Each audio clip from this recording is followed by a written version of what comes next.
Hello everyone, welcome back to Dr. HPSC. So who is an Indian citizen according to the Constitution? And what do Article 5 to 11 say about citizenship?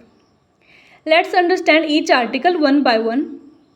Article 5 tells us who was considered an Indian citizen when the Constitution started on 26 Jan 1950. If he was born in India or either of whose parents was born in India, or has been ordinarily resident in India for not less than 5 years immediately before 26 Jan 1950. For example, suppose Priya was living permanently in India in 1950. She could be a citizen of India if she fulfilled any one of these conditions. First, if she was born in India, and second, either her father or mother was born in India. Third, if she was not born in India, neither parents was born in India, but Priya had lived in India for 5 years before 26 Jan 1950. Now let's talk about Article 6. Article 6 deals with the people who migrated from Pakistan to India around the time of partition. The Constitution had to decide who among these migrants would be treated as an Indian citizen.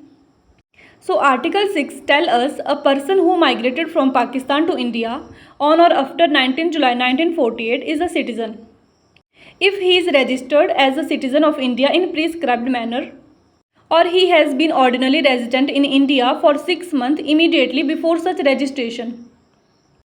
But the question is, what is 19 July 1948? It was fixed as a cut-off date. Before July 1948, registration is not required, and after July 1948, registration is mandatory. Now let's talk about Article 7. Article 7 deals with the people who migrated from India to Pakistan and then came back to India after 1st March 1947. Normally, he shall not be a citizen of India, but if he came back to India with a permit for resettlement or permanent return, then he could be considered for Indian citizenship under the condition of Article 6.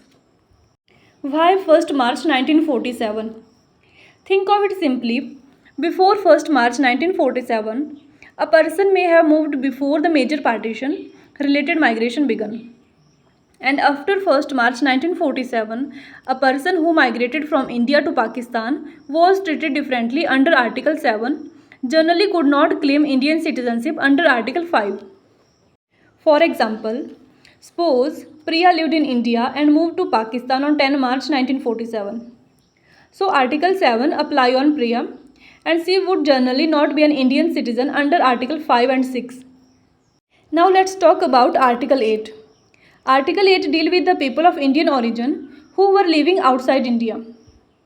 A person of Indian origin who living outside India can become a citizen of India by registration at an Indian diplomatic or consular representative.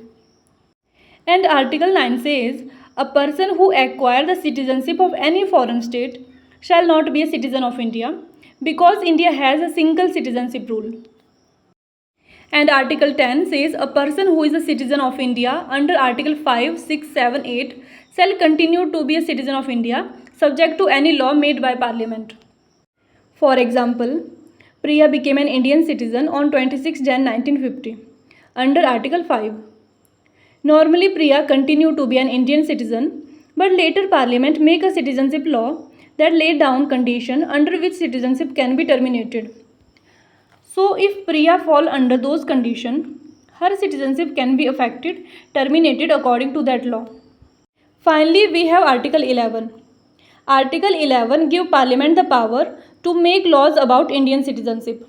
With respect to acquisition and termination of citizenship, acquisition means how a person can become an Indian citizen and termination means how citizenship can end.